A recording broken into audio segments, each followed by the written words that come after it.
Good morning, friends.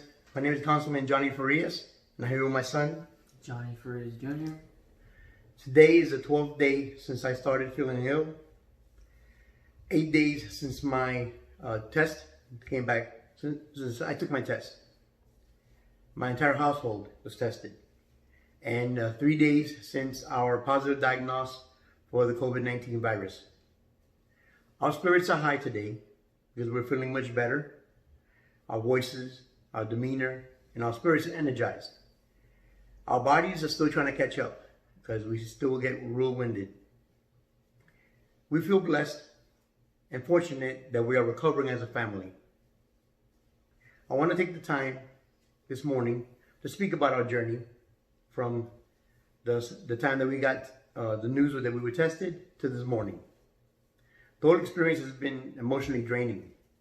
First, from thinking that we were infected, to the news that came back that we were all tested positive.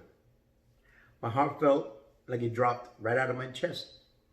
My jaw tensed, I lost the color of my face, and yes, I cried. Nevertheless, we are following our doctor's orders and keeping our spirits high. Our last 2 days have been much better, but nights have been harder.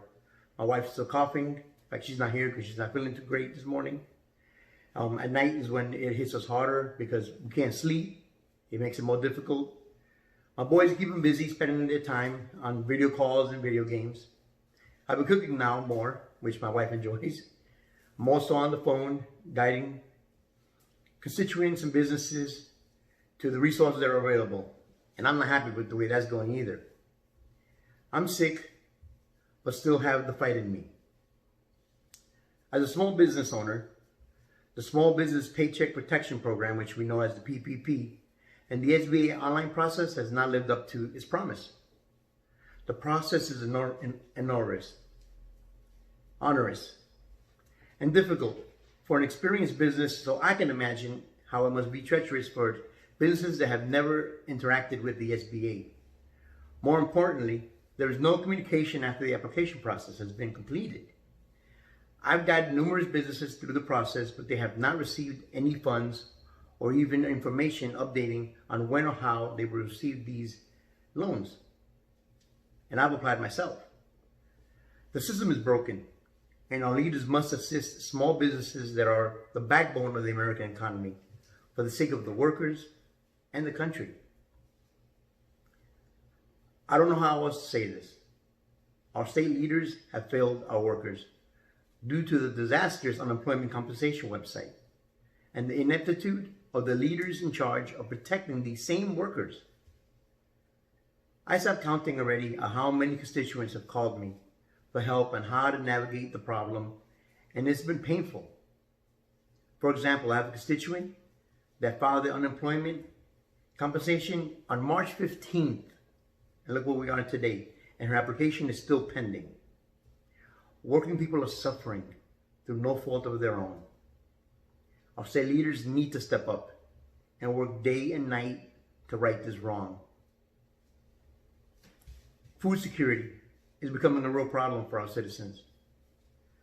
Our state and county leaders must work with the farmers, the pantries, grocery stores, and the private industry to prevent another epidemic.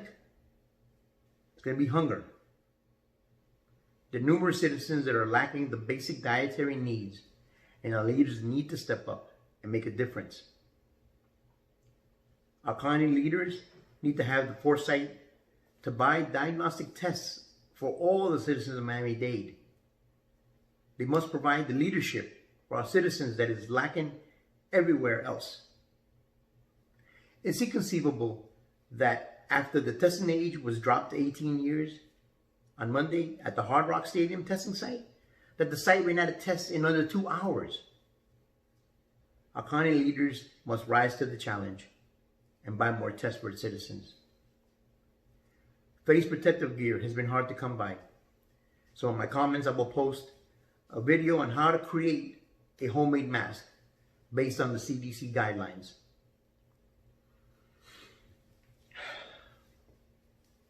In addition, once our doctor has cleared us, our entire family have decided that we're going to provide plasma to an approved center to help our community in finding a vaccine or the antibodies for a vaccine. Our community deserves it, and we will do our part. I want to end by saying that these are generation-defining times as Americans. Our nurses, doctors, hospital janitors, grocery store workers, postal workers, and all of the other heroes that are on the front line of keeping Americans safe and connected. I salute you. Your bravery is what makes America exceptional. Bobby, my two boys, and I hope that you and your family are well and safe.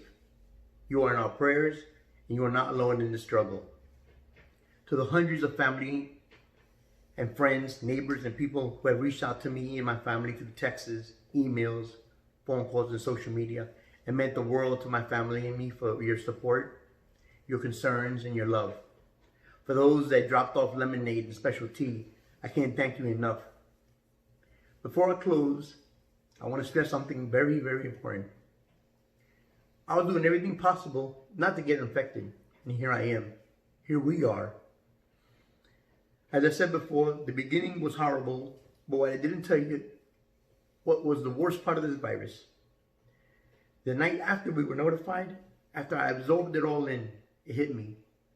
I infected my wife and my kids. They didn't deserve this. While I was out there helping others, being active, I was endangering what is most valuable in my whole entire life, my family.